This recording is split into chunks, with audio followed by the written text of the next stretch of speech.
आता तुमची आवडती सुझुकी दुचाकी घरी आणणं झालं अधिक सोपं. सिंधुदुर्गचे अधिकृत विक्रेते श्री विनायक व्हील्स घेऊन आले आहेत खास ऑफरची मेजवानी. मग वाट कसली बघताय? आजच आपल्या स्वप्नातील राईड बुक करा. पत्ता प्लॉट नंबर 92 MIDC तालुका कुडाळ जिल्हा सिंधुदुर्ग. सिंधुदुर्ग जिल्ह्यातील आंबा बागायतदारांचं 80 ते 85% नुकसान झालंय. नुकसान भरपाईसाठी अधिवेशनात अजून कोणतीही तरतूद केली नाही असा आरोप युवा शिवसेना जिल्हाध्यक्ष सुशांत नाईक यांनी केलाय. तसेच या आंबा बागायतदारांच्या आंदोलनाला पाठिंबा असल्याचं सांगितलंय. खरं म्हणजे 12 तारीखला आंबा बागायतदार आणि काजू बागायतदार आणि शेतकरी यांचा सिंधुदुर्ग जिल्ह्याच्या वतीने या ठिकाणी मोर्चा आयोजित केलेला आहे आणि त्या खरोखर हा शेतकऱ्यांचा मोर्चा असल्यामुळे आणि आम्ही सुद्धा एक काजू बागायतदार आणि आंबा बागायतदार असल्यामुळे ह्याच मोर्चामध्ये आम्ही सहभागी होणार आहोत आणि त्याचं आम्ही समर्थन करतो आहे की खरोखरच त्यांना नुकसान भरपाई ही मिळाली पाहिजे. कारण तुम्ही बघताय गेल्या 2 वर्षात ह्या आंबा बागायतदार असून दे काजू बागायतदार असून दे वेगळ्या पद्धतीने मागच्या वर्षी त्यांच्यावरती थ्रिप्सचं आक्रमण झालं होतं आणि थ्रिप्सच्या आक्रमणानंतर मोठ्या प्रमाणात आंबा बागायतदारांचं असेल काजू बागायतदारांचं असेल नुकसान झालेलं होतं आणि ह्या वर्षी मोहर काळा पडून त्या ठिकाणी नुकसान आंबा बागायतदारांचं झालेलं आहे. आणि कृषी विभागाच्या पाहणी अहवालामध्ये त्या ठिकाणी झालेलं आहे की 80 ते 85% मोहर 80 ते 85% आंबा हा नुकसान ह्या बागायतदारांचं झालेलं आहे. आणि हे नुकसान झालेलं असताना खरं म्हणजे मागच्या वर्षी जो थ्रिप्सचा रोग होता त्यावरती जी कीटकनाशक फवारणी केली गेली तीच बोगस होती. आम्ही आवाज त्या माध्यमातून उठवला होता आणि ती कीटकनाशकांची जे फवारणीची औषधं होती ती औषधं त्या बोगस होती. त्यानंतर इथले आमदार असतील पालकमंत्री असतील यांनी त्या थ्रिप्सच्या औषधांचे पैसे कीटकनाशकांच्या विक्रेत्यांना देऊ नयेत असा आदेश दिला होता.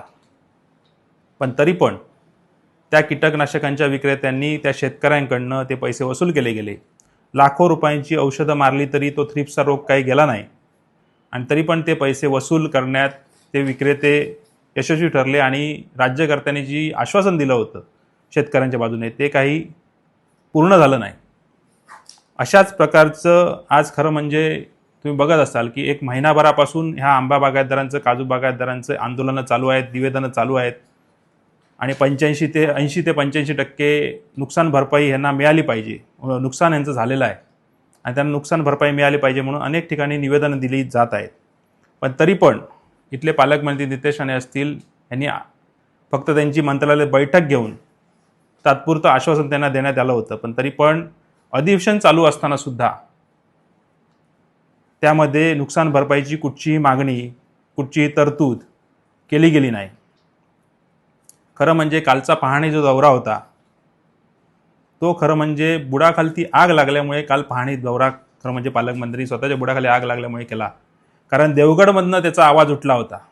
खरं म्हणजे ह्या आंदोलनाचा आवाज कुठनं उठला आहे तर तो देवगडमधनं उठलेला आहे आणि देवगडचे जे आंबा बागायतदार आहेत ते हवालदिल झालेले आहेत, त्रस्त झालेले आहेत आणि त्या त्रस्त झालेल्या ह्यांना नुकसान भरपाई मिळाली पाहिजे अशी सगळ्यांची भूमिका आहे आणि सगळ्याच राजकीय पक्षांची अशी भूमिका आहे आणि त्यांना ही मिळाली पाहिजे. खरं म्हणजे ज्या पद्धतीने हा दडपण्याचा प्रयत्न चालू आहे म्हणजे हे आंबा बागायतदारांचं काजू बागायतदारांचं आंदोलन आहे ते दडपण्याचा प्रकार चालू आहे. ह्याच्यावरती पालकमंत्री नितेश राणे कोणतरी राजू शेट्टी येतात म्हणून त्यांच्यावरती संताप व्यक्त करण्याचा प्रकार करतायत. हा संताप तुम्ही शेतकऱ्यांवरती आंबा बागायतदारांवरती न करता तो संताप खरं म्हणजे अधिवेशनात मुख्यमंत्री देवेंद्र फडणवीस यांच्यावर दाखवला पाहिजे होता. मग ह्या शेतकऱ्यांना ते आश्वासन मिळालं असतं, मंत्रिमंडळात त्याची एक तरतूद झाली असती आणि शेतकऱ्यांना आणि आंबा बागायतदारांना न्याय मिळाला पाहिजे होता, न्याय मिळाला असता. तो संताप तुम्ही मुख्यमंत्री देवेंद्र फडणवीस आणि मंत्रिमंडळावरती तुमच्या या जनतेसाठी सिंधुदुर्गवासियांच्या जनतेसाठी दाखवला पाहिजे होता. पण तो संताप तुम्ही शेतकऱ्यांवरती आणि आंबा बागायतदारांवरती दाखवताय. ही खरं म्हणजे पूर्णपणे चुकीची गोष्ट आहे. आणि कृषी विभागाचं दुसरा एक विषय असा होता की कृषी विभागाचं स्वयंचलित हवामान केंद्र या ठिकाणी प्रत्येक ग्रामपंचायतमध्ये प्रत्येक गावामध्ये व्हावं असा एक कृषी विभागाकडनं निघालेला आहे. आणि ते अजूनही त्या ठिकाणी बसलेलं नाही. याचं कारण तुम्ही बघत असाल तर सर्व ग्रामपंचायती ज्या आहेत या ग्रामपंचायतीचे करते धरते हे BJPचे कार्यकर्ते आहेत आणि BJPच्या कार्यकर्त्यांना स्वतःच्या जागेत ती हवामान केंद्र या ठिकाणी बसवायची आहेत आणि जर स्वतःच्या जागेत बसवायला दिली नाहीत, कारण त्याचं भाडं मिळणार आहे सरकारकडनं, ती स्वतःच्या जागेत बसवली नाहीत तर ते करायला देत नाहीत त्या ठिकाणी. अशा पद्धतीची भूमिका या ठिकाणी ते कार्यकर्ते घेत आहेत. त्यामुळे ती लवकरात लवकर बसवावी, कृषी विभागाने त्याच्यावरती लक्ष ठेवावा ही मी त्यांना या ठिकाणी आवाहन करतोय. आणि आम्ही परत एकदा आवाहन करतो की आम्ही काजू बागायतदार आहोत, सर्वजण ह्या सिंधुदुर्गवासी आहेत. खरोखरच नुकसान खूप मोठ्या पद्धतीने ह्या आंबा बागायतदारांचं झालेलं आहे. पुढची 2 वर्ष हे नुकसान भरपाई भरून निघणार नाही आहे त्यांची आणि त्यामुळे ही नुकसान भरपाई निघणार नसल्यामुळे ह्यांचं आंदोलन चालू आहे. प्रति हेक्टरी आंबा बागायतदारांना 5 लाख रुपये प्रति हेक्टरी ते मोबदला मागतायत. त्याचबरोबर काजू बागायतदार हे 3 लाख रुपये प्रति हेक्टरी मोबदला मागतायत आणि हा त्यांचा रास्त मोबदला आहे, कारण हे गेली पुढचे 2 वर्ष त्यांचा हा नुकसान भरून येणार नाही आहे. आणि अशा शेतकऱ्यांच्या, अशा सिंधुदुर्गवासियांच्या पाठीशी राहणं ही आमची सर्व सिंधुदुर्गवासियांची जबाबदारी आहे. त्यामुळे येत्या 12 तारीखला हे सर्वांनी तिथे या ठिकाणी या आंदोलनामध्ये सहभागी व्हावं. सर्व राजकीय पक्षाची पादत्राणे बाहेर ठेवून या ठिकाणी आपण त्या ठिकाणी सहभागी व्हावं असं आम्ही आवाहन करत आहोत.